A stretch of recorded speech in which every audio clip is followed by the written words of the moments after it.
Oh, that's amazing. And we're going to end part one with Dave Sheldon here and join us right back for with Dave Sheldon part two. That's an amazing song. Thank you, Dave. That was wonderful. Oh, you're welcome. I was just like kind of thrown into it. I haven't even warmed up yet, but That's the way that our listeners love it. This is raw and live. Come back to part two with Dave Sheldon. He has so much more to tell us and a story he said he wants about. He's going to tell us about George Clooney. So come on back, part two. Hi, welcome to part two with Dave Sheldon, amazing writer for TV and film, cartoonist, author, musician. If you listen to part one, you can hear his amazing song he sang, voiceover actor, and some of his credits include Everybody Loves Raymond, National Lampoon, Nickelodeon, Disney, Warner Brothers, Sci-Fi Channel, Professor Creepy, Scream Party, Cemetery Go-Go, Brain Explosion, and Bag Boy and Sweet Slop. Welcome back to the show, David. Hi. hi, it's great to be back. Yeah, so you were singing a song. Probably the audio wasn't the best with the sound, but I so happy that you came on and played acoustic guitar. Our listeners absolutely love it when someone sings for them, and just we're just talking stories. You have so many incredible stories, from meeting James Cagney at his farm and having tea and biscuits, to meeting Vincent It's like if Price. there's singers out there that want to, want original material, most of the stuff I write is as a songwriter as opposed to a performer. But even though I do perform a lot of the like rock songs, because I've been playing guitar forever, I'm sorry you weren't able to get the audio on that. A little bit, yeah, yeah. If you want it, we can always have you sing more, because our audience loves it when our producer, writers, actors, and directors sing to us and show off their incredible, like, just skills. And because original songs and stories need the most love, because if you're getting played over and over on the radio, obviously everyone's going to hear it. But something that's original, Right. yeah, it can get all the love. Well, you know what we can do is at the end of this episode, then I'll try to position it so maybe you can hear it better. Okay, great. And so, do you want to share with us your story? You said you have a story about George Clooney. Oh my God, yes. This was also on the Warner lot. It was when I was working on Everybody Loves Raymond. I used to walk to the commissary, which had to go by the ER stage. And I guess George Clooney liked basketball, and I've always been a big athletics or an athlete. I was going to say athletic supporter, but as a National Lampoon guy, that could take two meanings. So I'm going like, yes, I was an athlete, and I actually got to coach with Mike Dunleavy from the Lakers and Jim Herrick from UCLA. So I'd always grown up with sports. Wow. Even though I was small, I was very wiry and fast. So he was shooting baskets out in one of the alleyways, and I said, "Oh, can I shoot with you?" And he goes, sure. So, because I guess other people were afraid to play with him or something. So, and then he goes, "You want to play one-on-one?" And I said, okay. And good thing I was wearing sneakers that day. So we started one-on-one game, and he probably thought he could kick my butt, but I started kicking his butt. And then I blocked his shots, I would score it. Then at the end of the game, he seemed to be getting really mad, and I was like, "Oh, good game." So he goes, "Yeah, good game." And so then people who are watching are kind of going like, "Why are you beating him?" And I'm going, "What am I supposed to do? Lose to him?" So he then got called into the set, and then the people around were going like, "He always likes to win. Everybody lets him win." And I'm going, "Well, I'm sorry, I don't play that way." I even told Spielberg he was underdressed once. Oh my gosh! Hello, Spielberg. You're this is a funny story. Yeah, I was at the June Foray, the legendary voice actor, was one of my best friends, one from Rocky the Squirrel, and we were at the opening of the motion picture library through the Academy in Beverly Hills. It was like middle of summer. It was like 90 degrees. I'm wearing like black tie and everything. And he was going to be donating the documentary for Schindler's List that inspired the movie. So, he finally comes in. All of us are waiting. and sweating our butts off. Well, anyway, he comes in. I'll never forget what he was wearing: his baseball cap, a windbreak, like a light-colored windbreaker, his plaid shirt, khaki pants, and his deck shoes. You know, the kind of look he always usually has. Then we're all meeting him, so it's my turn to meet him. I go, oh, it's nice to meet you, Mr. Spielberg, but can I tell you, could you have been a little more formally dressed? We're sitting here sweating, and you're wearing comfortable clothes. Everyone's like doing the neck thing, like trying cut it, and then Spielberg just laughed. He was probably not expecting someone to like even just talk to him normally. Oh without like kissing up to him and stuff. I've never kissed up to anybody. It's not me, and I don't think you need to do that. It's it always makes people look like sycophants, and it's kind of embarrassing to me. So I just treat people, they're just people, so I treat them as people. They're more successful, yes, richer. They're an industry that I'm in. I mean, I was never in the industry just so people can come up to me and go, oh, I worship you. I hate that. To say, hi, I like your work. And, maybe I want to work with you. But, I don't want to be kissed up to.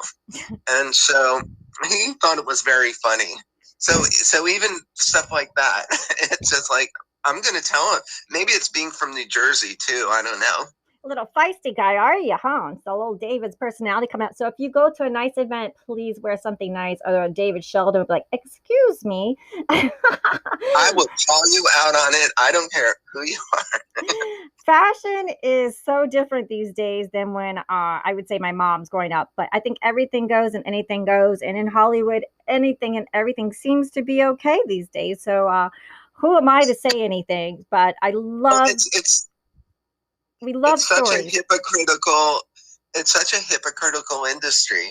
I've seen the good, the bad, the ugly of it, inside and out. And I mean, it's one of the reasons I left LA, not the industry. I left LA, but not the industry. Because, now with the internet, like what we're doing through the phone system and through all these apps and things like that, we don't need to be in LA anymore to get things done. Yeah, there's a lot of people moving out to go to like get bigger, more acreage, getting a bigger and better home in an area where maybe there's trees and gardens. So that's one of the positive things that definitely is coming about. And no crime or homeless people or $3,000 studio apartments, things like that. Traffic.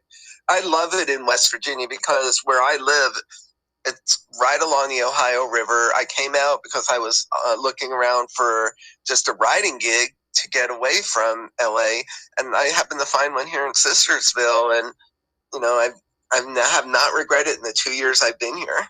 Is it kind of like a little magical, what is it like I watch Midsummer Night Murders, and I always watch it because I'm like, oh, it looks like a little enchanted English town, but everyone is backstabbing and gossiping, and oh, they always kill everyone on that show, but it looks just so magical. They're riding bikes and they all know each other and stuff. Is it kind of like a little quaint town? Like I was gonna say, what's Ron Howard growing up? Like what's that show?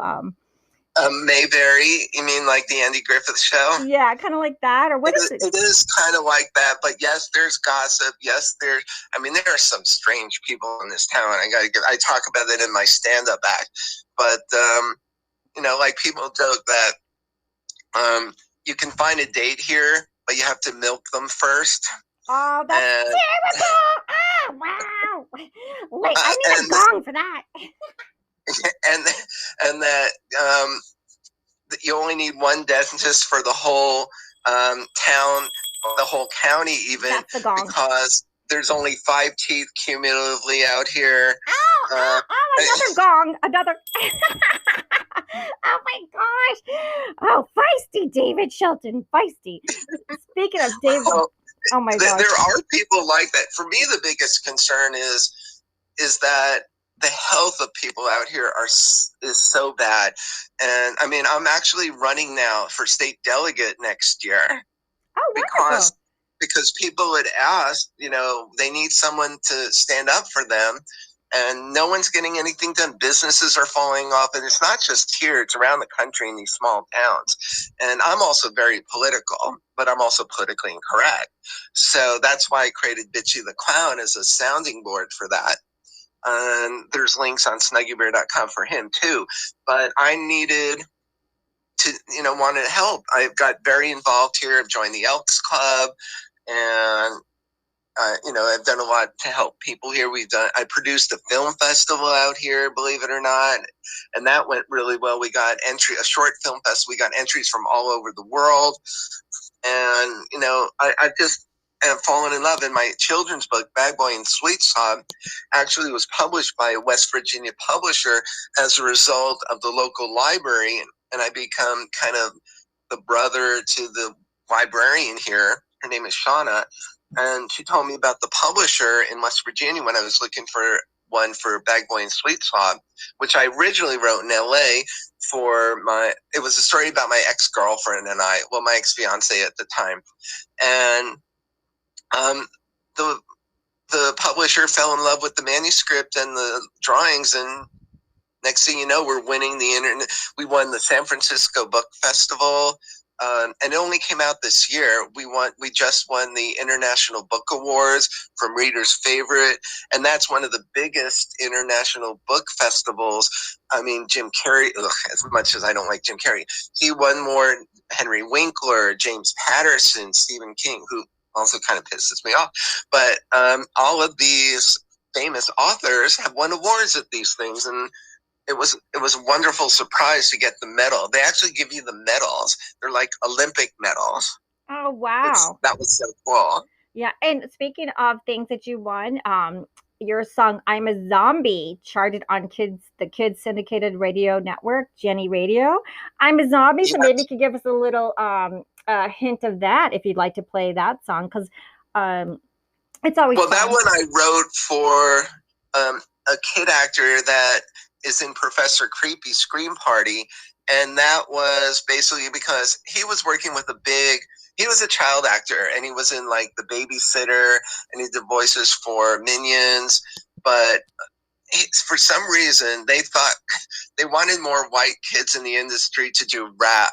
So this rap producer, I forgot who he's worked with, but he was big with rap and hip hop, asked him to do one. So I wrote this song for him that was like kind of a Halloween-esque rap, and I did all the guitar parts on it. And I knew the girl from Jenny Radio because she's also in Professor Creepy, and she put the song on, and it started charting on her network, which I found like crazy.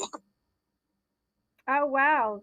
That's really cool. So yeah, that's wonderful. So yeah, so you're now living in Virginia, and you're West Virginia, and you're doing your festivals and all your wonderful programs out there. Right. Well, you asked earlier about Professor Creepy. Yes. As I said, that's a show that I created because I wanted to do horror, and then when we started winning awards with that, I said, okay, I need to find a placement. That's when I got the LOI from Retro TV, and I actually have some interest from some other networks right now. But I want to shoot that here in West Virginia. I shot that at a place called the CIA in Burbank, North Hollywood. Was it North Hollywood? Yes, North Hollywood, California, which is a circus freak museum owned by an actor friend named Carl Crew, who was in movies like The Secret Life of Jeffrey Dahmer. He was a mortician, and it just kind of caught on. So the Monster Channel now started airing it, and it's so cool. It's such a fun show. Oh, that's wonderful. So what's coming up for you? Can you share with us what you're working on, what's coming up for you that everyone can check out and see what you're doing? Definitely. I'm never ending. That's why my brain explodes all the time. I've been writing a lot of new music. I have a promoter now, so we're going to start doing some more live performances, music and comedy. I did one at a theater called Monroe Theater in Woodsfield, Ohio, earlier this year, and that went over really, really well. I mean, our audience was basically 90 years old, but when we started playing the band, I found a couple of great team musicians here because there aren't that many, true musicians out here. There are some, but they all do country. So it was nice to find a couple of kids. It's kind of like School of Rock. I'm the Jack Black character. So my bass player is 16, an amazing bass player. Uh, now, and and they're in the school band. So she's actually learning the drums so she could join our band because there are no drummers out here, outside of the marching band. So we're doing that. I'm going to be working on. I'm working on a script for Julie Newmar, who is Catwoman, because she had said that she was looking for something to work on, and she's on a cane and she doesn't move very well, and no one's writing for her. So I said, I'm just going to sit down and write a feature film, kind of like Murder, She Wrote for her, but do it in a feature film. So I'm working on that. Let's see. I'm also working on. I have a radio show that just got syndicated called Cemetery Go, and I created that here in West Virginia because I love cemeteries, and one local inspired it. And there was a guy who runs the local high school station named Greg Goodfellow, and gave me an opportunity to create a show for that station. And since then, he's left the school. He retired, but now it's running on another station called WJEG FM out of West Virginia, but it also got syndicated by a station in Maryland called WAKI Radio, and now it's being listened to all over the world, which is great. And it's a late night horror comedy music show. And I created a character called Groovy Grave Creeper. He kind of sounds like this. He goes, "This is the Groovy Grave Creeper, and you're listening to Cemetery Go Go on WKI Radio." Yeah, you really love your horror films. So it's always wonderful to learn, like when you grow up, all the films that you love growing up somehow manifest into your career later, that you actually get to do these horror films and these kids projects. And with you get to do them all. It's like a Lollapalooza explosion fun party with Dave Sheldon. Oh, it is. That's why, like, people will come into my apartment and they're going like if I'm not home and like maybe a building inspector comes in or something, they'll go, "Oh my gosh, this guy is really interesting," and not even meeting me yet, just by looking what I have in my apartment. And it is like a regular freak museum in here, basically. But it's just if you're going to do that, like you said, you grow up with these things, you fall in love with whatever you're watching or the music you listen to. I mean, my musical influences were like in the 60s, all the psychedelic stuff, the Beatles, the Yardbirds, stuff like that. In the 70s, it was AC/DC, Kiss, hardcore rock, things like that. And then the 80s, it was punk. So there were musical influence. I did a script for Cheap Trick, Jamie Kennedy, and Scotty Schwartz from The Toy, who's a good friend of mine, in A Christmas Story. And so those are influences that also kind of help my brain to develop and to keep developing things and to create. And, if how there's an expression, a mime is a terrible thing to waste. Yes. Well, it's true. If you keep using it, it's going to go to waste.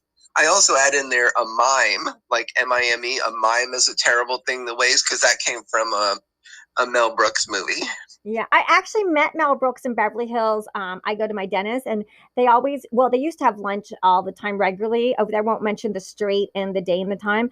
And he always sits with a group of friends, and they're very, very nice to me, and always say hello, and just very, very sweet to me, and says for me to bring my husky dog over there next time because they like dogs. Yeah, so he was very brilliant, and I was like, I do comedy, and I told him all about my kids' channel, and he goes, "Good luck, kid. I wish you all the best in the world." And I'm like, hey, it's listeners like our wonderful listeners that also listen to not only Film Addicts, they listen to Girls Guide to Investing podcast, and they also listen to Enchanting book readings where I write my kids' stories. And I put my big heart in there, and I'm getting lots of meetings. So it takes lots of meetings. It's meeting the right people like you. We just keep going. And that's all you can do. And yeah, Mel Brooks, I'm doing a spoof of Blazing Saddles called Little Guns. I love working with little people. Like, if you look at all my projects that are out, like Professor Creepy and Against Type, the one I did with Steven, I have little people in it. In fact, Professor Creepy is Marty Kleba from Pirates of the Caribbean, the little guy. When we were shooting the pilot, he couldn't make it because he was stuck in Detroit, where he's originally from Michigan. And so I got Kevin Thompson, who was one of the Ewoks, to fill in, and he did a great job. So when you go into Monster Channel and you see it, you'll see him. But Marty is our regular Professor Creepy. Yeah, so we had a little interference right there, but just we're talking about monsters, the Monster Channel, and I also have monsters. You guys know that. Here we go. Let me see if we're getting David back. David, you back? Little midget sheriff in the Old West, and every stereotype. And we got two people from original Blazing Saddles that are attached to it. Burton Gilliam, who played Slim Pickens' sidekick, he's the one that said, "When you're slaves, you sing like birds." You know, that guy. Oh. And Rodney Allen Rippey, who played Cleavon Little's sort of like time capsule back into, you know, when they were doing a flashback, playing a young version of him in the wagon train. So he's attached, and Courtney Gaines. It's going to be like Sharknado for the West. And it's going to so funny. And Mel Brooks' office read it and they loved it. And I wanted Mel to direct it, but he doesn't direct anything but his own stuff. But the fact that I got some, you know, confirmation from them was really, really great. So that's another project we're working on as well. Oh, that's fantastic. So, are you ready, Dave, to sing another song for us? Will ya sing something for us? I will. I will try. I don't know where to place the phone to make it sound good, but maybe if I move it away, maybe you'll hear it. Hold on. Okay, just towards the computer. And meanwhile, if all our listeners, dear listeners, if you'd like to check out Dave Shelton's website, that's snuggiebear.com, SNUGGYBEAR, snuggiebear.com. And thank you for everyone for listening. And if you want to hit the subscribe and 5 stars, we greatly appreciate it. David, you ready? What you going to sing for us? Well, I'll sing the same song since you couldn't hear it before. Okay, perfect. So, and we have more time. We've got like 6 minutes, 6 minutes plus. Okay, I'll still do just the first verse. Let me know if you can hear this. Can you hear that? Yes, we can hear that. Okay, I'm just going to do the first verse. Okay. Because I have one more story to tell you. Oh, great.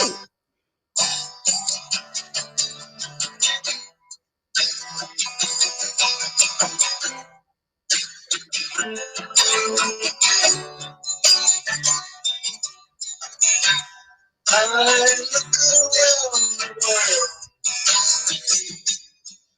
I don't remember how it was.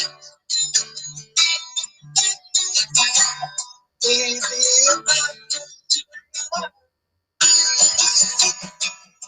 take a trip to another time. It's gotta be better. It's gotta be better. It's gotta be better. Everything's right now.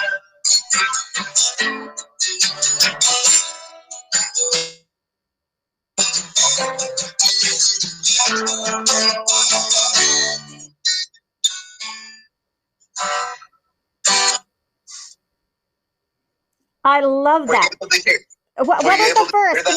Well, some of the vocals go down a little bit, but what is it? You got to be love. What is it? What are the vocals? You got to be right. It's got to be better. It's got to be better. Yes, yes. It's got to be better. We just somehow the vocals fade a bit, but I love it. It's got to be better, and it's getting better and better and better.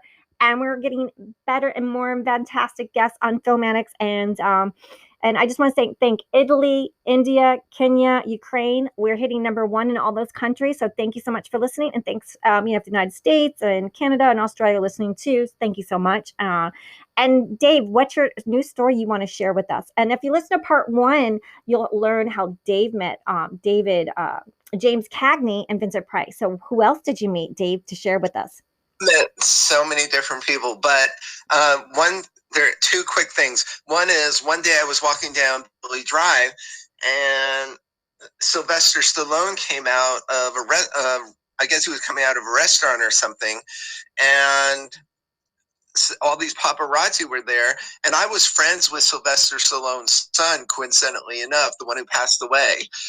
And so all these photographers start taking our picture, and they thought I was with Sylvester Stallone. So they start taking pictures of me with him, and then he like darts off into a parking structure. But one of the other photographers, I guess, knew who I was, and he's going, "Oh, I didn't know you knew Sylvester Stallone." And I go, "I don't." He goes, well, he started laughing. I was like, "Well, he said he's going to distribute the picture anyway of the two of us." And it's just because I was there at the right time. I thought that was so funny. And I was going to try to talk to Sylvester, especially because I knew his son, but he darted off so fast before I had a chance to realize it. So I thought that was hilarious. And I have no idea if that. Oh my gosh. So David is telling us his funny story with Sylvester Stallone. That is hysterical. I mean, it's so lovely when you meet people who are just nice and pleasant, and especially, most of them are like, without fans liking this stuff, it all starts with fans liking your work. So, yeah, if it weren't for the fans, when actors and producers, writers, directors, whatever, are so nasty to fans, especially when they go to conventions. I do a lot of Comic-Cons and appearances, and you know what? I don't care who you are. Fans going to pay money to buy your freaking picture. You be nice to them. And if you're not, then, you're such a hypocrite. And I think that reflects in a lot of people. I always joke, I don't know how, language I can get, but I think people, when they, a lot of people are from out of state, when they come into California to try to get in the industry, is there an asshole clause that they sign at the border when they get into LA? Because if they were nice before, they turn into these rabid ego. That bothers me more than anything. So I think they signed something like that. And with that, a lot of my stuff, and people think because you're a writer or a cartoonist, you in a sort of like a Disney factory, whatever, that people can take advantage of anything you create. And I'm always good. And I tell everyone who creates something, register it, copyright it, WGA it, trademark it, do whatever you have to protect your work when you start pitching around, and never sign a release. They always ask you to sign a release when you pitch, because then they say, oh, well, someone else might have the same idea and it's too similar. I said, you know what? Then I'd rather not deal with you. If you don't like what I create, then I'll move on. So with that, I pitched a game show that I created to Byron Allen that I developed for Danny Bonaducci, and the game show channel was going to pick it up. Well, anyway, I found out that he stole the show and had it made, and now we're in litigation over it. And I have an attorney that just sent him a letter. I have proof, paper trails, everything. And I found he's not a very nice guy anyway. What he does, I pitched it to him in 2015 through Judy Tenuta, who I worked with. And what he does is he sues major conglomerates. It's all over the internet. You can find it. He sues like Spectrum and Cox Media, and he sues everybody for discrimination and racial discrimination, especially for not. He's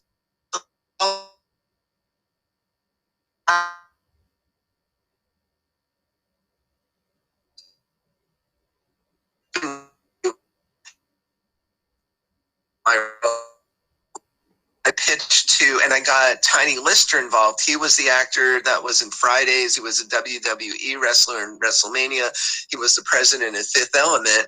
He stole, after he attached to my film. Well, David, we have like a couple seconds. So everyone check out Snuggy Bear. And this is Raw, Real, and Live with Dave Shelton, film, TV, producer, director, animation, cartoonist, and voiceover actor, and spectacular. SnuggyBear.com. Thank you for being on the show today, David. It was just so special hanging out with you. Oh, same here. Sorry to get into that other stuff, but that just bothered me too. But no, we're ending on a positive note. And I love being on your show and what you're doing.